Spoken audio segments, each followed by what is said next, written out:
Meeting lots of new people, although I have a feeling I met this guy once before. Rylee Gill is one of the late model drivers here at Evans Mills Motorsports Park, correct? There you go. Right.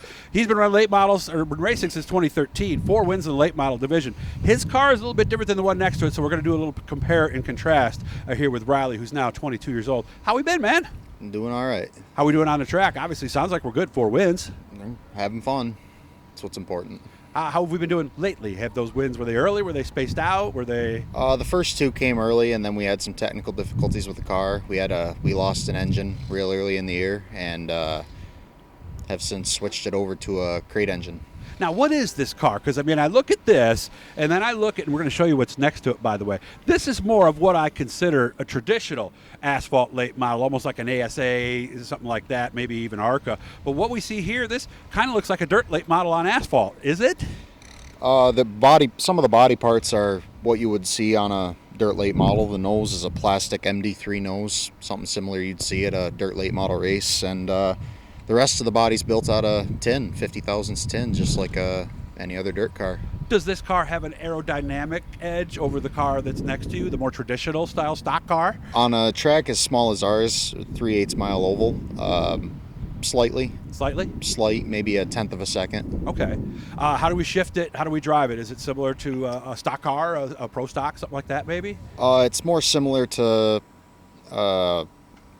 like a dirt late model, actually. It's a Bryn transmission, so you put it in low gear or reverse and then step on the clutch, and it makes the car move. And as you step in the clutch, it engages the gears, correct? Backwards from your street car. In low and reverse. Gotcha. And then we shift into high, and that's where we stay? High is direct drive, and that's where you restart and race. Quick change rear end too? Yes, sir. Okay. And I know they call it skew in IMCAs, but basically the rear end is not at a 45-degree angle. Do we play with the rear end location a little bit too? On this car I did in the beginning of the year because with the tires I had, I wasn't able to get my stagger option. So I had to adjust for that with a little bit of steer in the car. I sent the right rear back a little bit.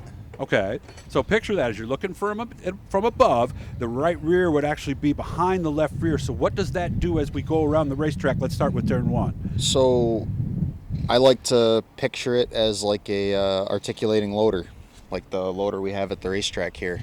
As that loader pivots in the middle, the left side tires come together and the right side tires go apart, and the loader turns left. So it's the same idea here with a circle track car. We just we make the wheelbase on the right side of the car a little bit longer. We make the wheelbase on the left side a little bit shorter, and helps the car turn. What does it do to the car from center off and down the straightaway then? Seems like it would be a better exit, right? Because it's going to drive you out to the wall, right? When you drive the car out of the corner and down the straightaway, in order to make the car go straight, you have to countersteer the car. Okay. And when you countersteer the car, the whole car goes down the racetrack on a little bit of a yaw. So it kind of puts the right side sail in the wind, as you would say, and which helps start the car for the next corner and slow it down getting into the corner. Gotcha. It acts like a big air brake. What do we have for engine options, or are there? So in this class, we have 2 options. There's open and crate. Open is any head, so aluminum, steel, whatever you want. Any cubic inch, any compression, we don't care. There's not a limit on cubic inch? Nope. Okay. So you could come out here with a 500 cubic inch Cadillac, but it's got to have a 500 CFM 4412 Holley 2-barrel on it. Just like the old Dirt Sportsman did, if I remember correctly. Okay. The only thing we're doing different than the Dirt Sportsman is that we have a rev limiter rule. Okay. So that's, we have a 6,800 RPM rev limiter on our open engines, and the open engine cars have to weigh 3,000 pounds. They have to be 58% left side. Oh, really? Okay. Yep. So we scale them here at the track then? Yep, max okay. 58% left. Okay. And then our crate engine is a 2,800 pound car with 60% left side, and the crate engine's allowed to use a 650 Holley 4-barrel. Does one seem to have an advantage over the other?